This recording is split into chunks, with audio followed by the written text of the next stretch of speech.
என் அன்பு பிள்ளையே, உன்னுடைய இல்லத்தை சில காலமாக ஒரு ஆண் நோட்டமிட்டு கொண்டே இருக்கிறார். உன்னுடைய இல்லத்திற்கு மட்டுமல்ல, உனக்கும் ஒரு மிகப்பெரிய ஆபத்தை கொடுக்கத்தான் இந்த ஆண் உன் இல்லத்தை சுற்றி சுற்றி வந்து கொண்டிருக்கிறார். இவர் யார்?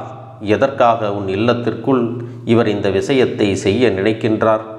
இவரின் நோக்கம் என்ன என்பதை இந்த கருப்பன் உனக்கு தெளிவாக சொல்லிவிட வந்திருக்கின்றேன். என் பிள்ளையே, இது போன்ற விஷயங்கள் சட்டென்று உன் மனதிற்குள் பயத்தை உருவாக்கலாம். என்னவென்று உனக்கு தெரியாமல் உனக்கு ஒரு பதட்டத்தையும் கொடுக்கலாம். ஆனால் உன் இல்லத்தை ஒருவர் நோட்டமிடுவது உண்மை. அது ஒரு ஆண் என்பதும் உண்மை. அப்படியானால் அது யார்? எதற்காக நோட்டமிடுகிறார்? நல்ல விஷயத்தை செய்கின்றாரா அல்லது தீய விஷயத்தை செய்கின்றாரா என்பதை கட்டாயமாக நீ தெரிந்து கொள்ள வேண்டும். என் அன்பு குழந்தையே, முன்பெல்லாம் உனக்கு யாரிடத்திலிருந்தும் எந்த ஒரு செய்தியும் கிடைக்காது. அப்பொழுது நீ அமைதியாக வீட்டிற்குள்ளேயே இருந்து கொண்டிருப்பாய். உன்னை சுற்றி நடப்பதும் என்னவென்று நீ அறிந்திருக்க வாய்ப்பு இல்லை. ஆனால் இப்பொழுது நீ வணங்குகின்ற தெய்வங்களின் வாக்கினை முழுவதுமாக உன்னால் தெளிவாக கேட்க முடிகிறது அல்லவா? உன்னை சுற்றி நடக்கின்ற விஷயங்களை எல்லாம் அவர்கள் உனக்கு தெளிவாக எடுத்து சொல்லி விடுகிறார்கள் அல்லவா? அப்படி இருக்கும் பொழுது உன்னை சுற்றி நடப்பதையெல்லாம் நீ தெரிந்து கொள்வதில் எந்த ஒரு தவறும் இல்லை.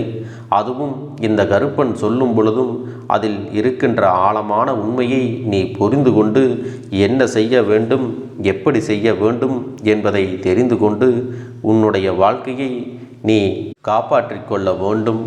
என் செல்லமே, உன் அப்பன் கருப்பண்ணசாமி உன்னிடத்தில் ஒரு விஷயத்தை கொண்டு வந்து சேர்க்க முயற்சி செய்கிறேன் என்றால் நிச்சயமாக அதற்கு பின்னால் ஏதோ ஒன்று உன்னுடைய வாழ்க்கையை போட்டு உன்னிடத்தில் குழப்பங்களையும் கஷ்டங்களையும் ஏற்படுத்தி கொடுக்கிறது.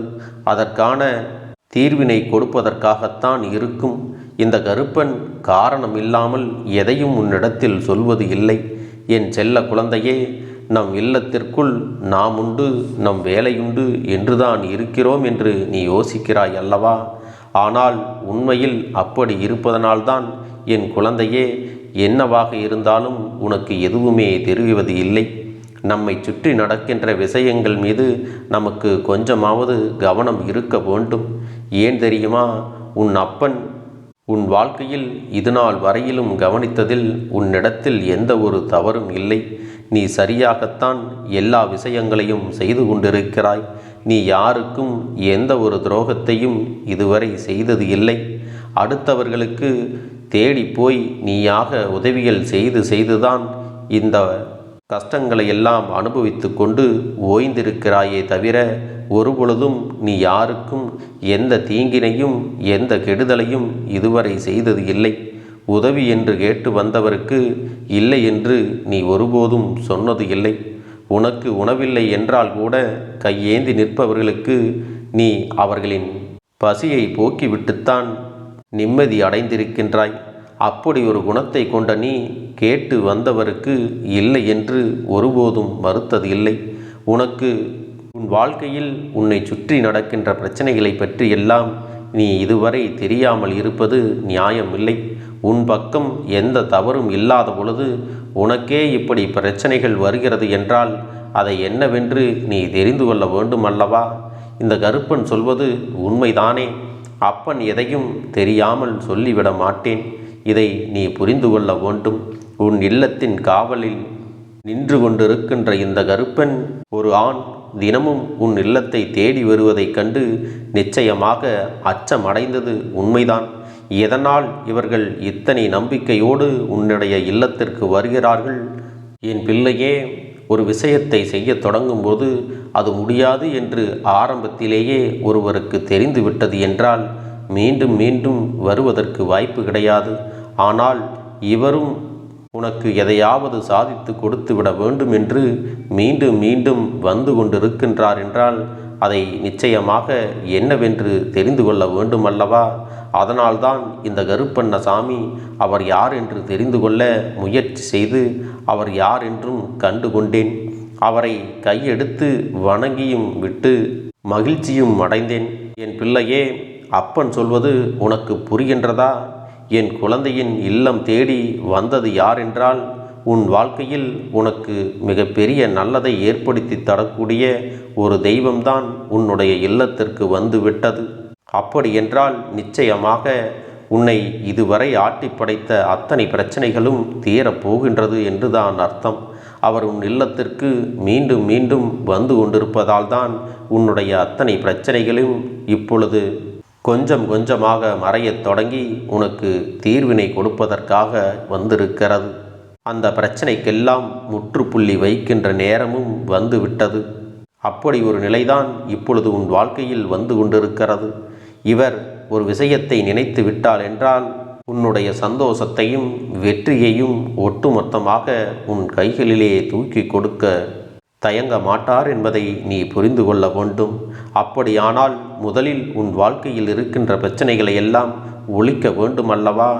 எல்லா கஷ்டங்களும் உனக்கு உச்சத்தை தொட்டு உனக்கு அது மன நிம்மதியை கெடுக்கும்படி இருந்துவிடக்கூடாது அல்லவா? என் அன்பு பிள்ளையே, இவர்களால் தான் உன்னுடைய அத்தனை பிரச்சனைகளும் தீர்ந்து போகின்ற சூழ்நிலைகளும் உனக்கு மன நிம்மதியும் ஏற்பட போகிறது. அது மட்டுமல்ல, உன்னுடைய வாழ்க்கையில் ஒட்டுமொத்த மகிழ்ச்சியும் உன்னிடத்திலே கொடுக்க போகிறார்கள் என்பதை நீ புரிந்து கொண்டாயானால் வந்தது யாரென்று நீ தெரிந்து மகிழ்ச்சியில் துள்ளி குதிப்பாய். என் செல்லமே, உன்னுடைய வாசலுக்கு தினமும் வந்து செல்கின்ற ஒரு ஆண் உன்னுடைய குலதெய்வம்தான்.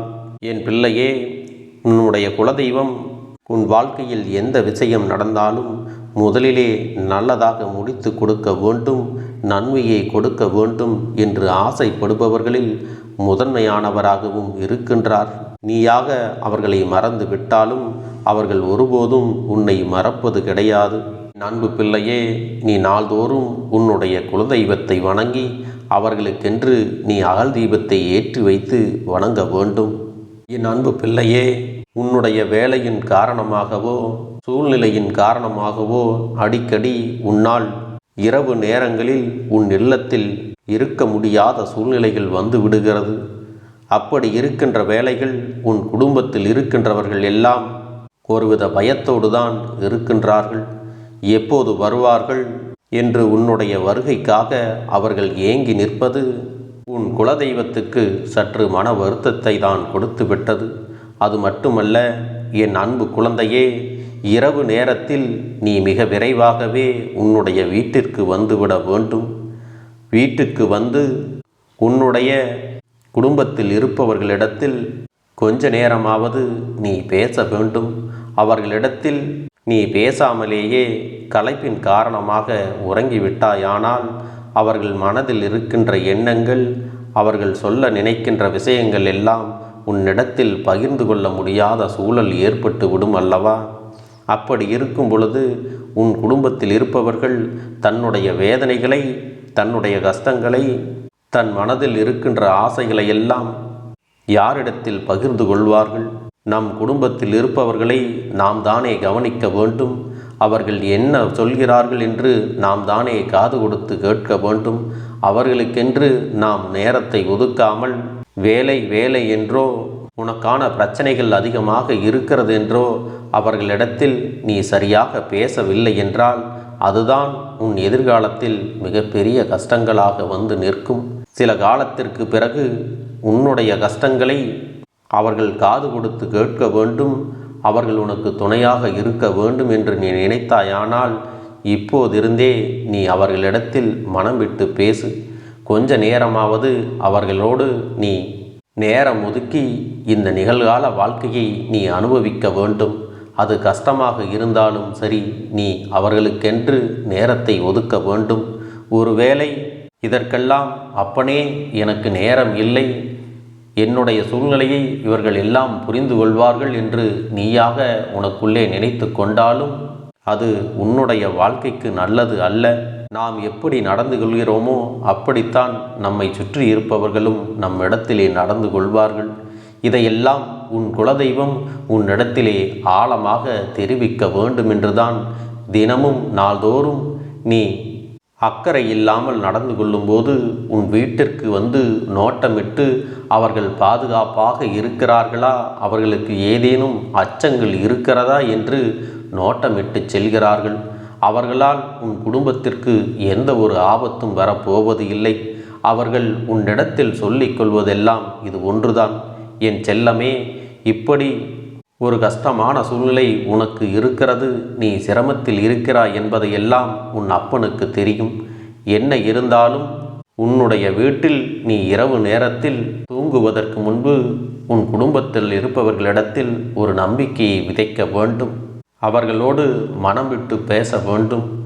இந்த விஷயத்தை உன்னிடத்தில் உறுதிபட தெரிவிக்கத்தான் உன் குலதெய்வம் உன் வீட்டிற்கு வருகிறார்கள் என்பதை நீ மறந்துவிடக்கூடாது.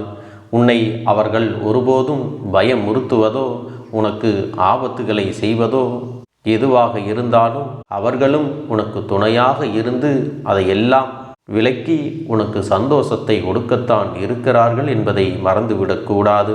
என் அன்பு குழந்தையே, உனக்கான முழுமையான மன நிம்மதி, முழுமையான மன சந்தோஷம் உன்னுடைய குடும்பத்திலே தான் இருக்கிறது. நீ 1000 தான் வெளியில் சென்றுவிட்டு மகிழ்ச்சியாக இருந்துவிட்டு வந்தாலும் அது உண்மையான சந்தோஷம் கிடையாது.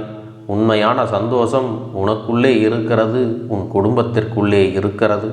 அது உன்னுடைய தனிமையிலும் இருக்கிறது. இதையெல்லாம் நன்றாக புரிந்து கொண்டு உன் வாழ்க்கை நம்பிக்கையோடு வாழ்ந்து வந்தால் போதும். என் செல்ல குழந்தைக்கு இந்த கருப்பண்ணசாமியின் ஆசீர்வாதங்களும் அன்பும் துணையும் என்றென்றைக்கும் முழுமையாக கிடைத்து கொண்டே இருக்கும்.